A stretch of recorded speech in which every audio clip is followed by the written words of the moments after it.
Welcome, parents and guardians. The reason we have created this homework DVD series is because Kung Fu is ideally practiced daily, even just a little bit. Kung Fu means hard work, and it's based upon the principle of doing something a little bit each day and getting a little bit better, understanding a little more the more you do it. So, although your child will learn plenty, coming 2 to 3 times a week, if they reinforce that with even just a few minutes a night, with your supervision and with the help of this DVD, they will develop their Kung Fu much more quickly and gain much more benefit from their training at the Smiling Dragon Kung Fu Academy. And so we begin. Thank you. Hello there. We're now going to begin our second degree Gold Sash requirements. The first technique that we're going to be showing is the Pakdar, Tandar, Budar pattern. So with the assistance of my student,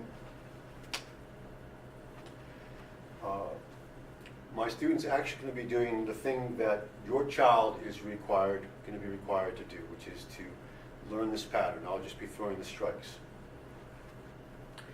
First is the Pakdar. I throw a straight punch. It's a Pakdar. Other hand, Pakdar. I throw a round punch. It's a Tandar. Please notice that it's facing the point of contact. Tandar, and then Budar. And Budar. Thank you.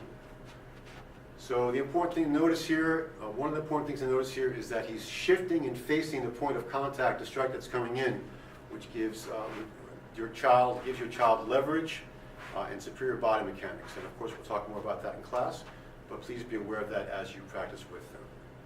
Thank you. The next thing we're going to demonstrate are 2 fighting techniques against a round strike and a straight strike. So once again, with the help of my student, some of this is going to be redundant to what we've just seen, but there's a place for that. Repetition is the mother of all skill. First thing we're going to learn first thing we're going to demonstrate is a defense against a round strike. So he's going to do Tandar, which we've just seen. There's your Tandar, there's your Tandar. Giving the child another option is going to be Gumdar, in which they're going to use the palm and the crux of the elbow for the round strike.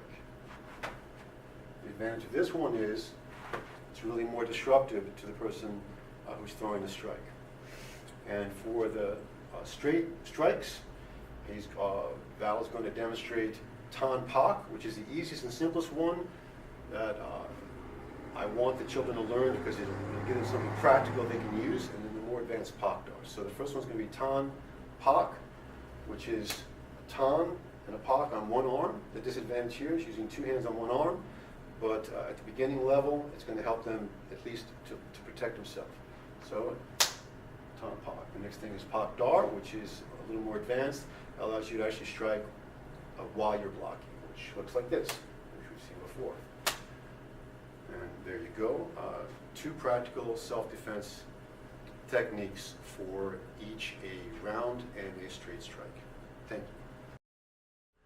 The next thing we're going to demonstrate is what we call pressure testing, which you've seen some before in your testing, but this is a whole other level of it that the children are preparing for as they get to this place. Basically what's going to happen is he's in a solid, rooted Ichikimyama stance, toes in, sinking rooted, pelvis tucked in. He's in a strong position.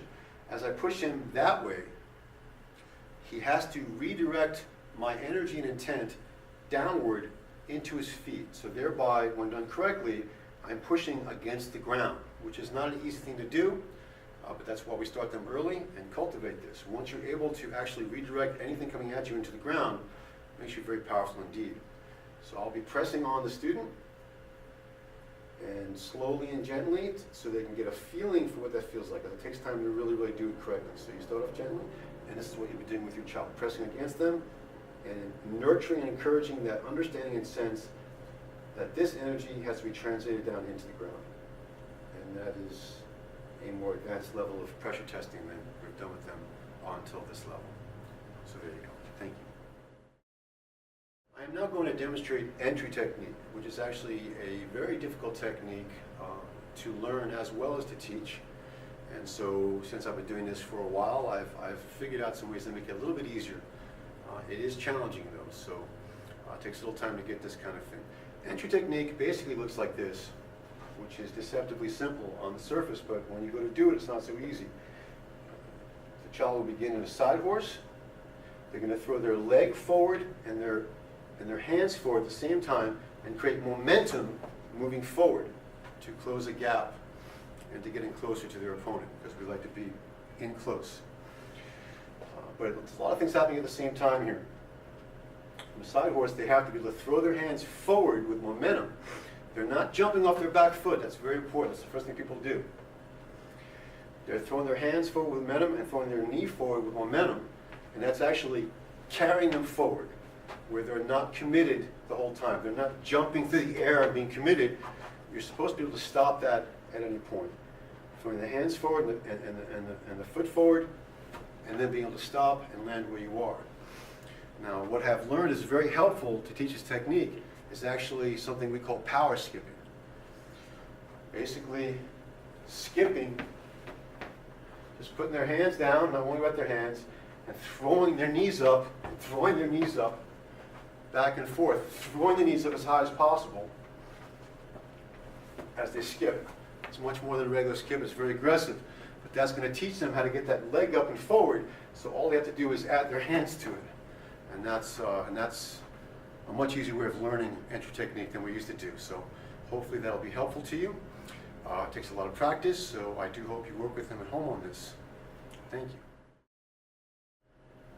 For the philosophy aspect of the second degree gold, they'll be responsible not only once again for the first 4 rules of Kung Fu, which you have somewhere else in your video series.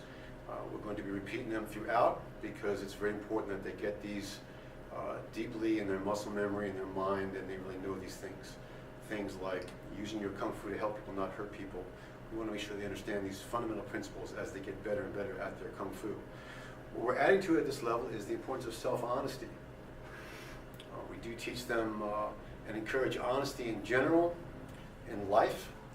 At the same time, self-honesty is the most important, because simply put, if we can't be honest about our shortcomings and what we have to work on and what we have to improve, we'll never be able to make them better. So it's critically important in the path of Kung Fu to be able to look at ourselves with true humility, which means to see our strengths and our abilities and with confidence be able to see what we can do, while at the same time equally ruthlessly being able to see what we need to work on.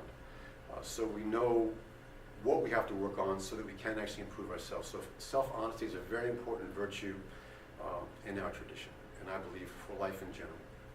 Thank you.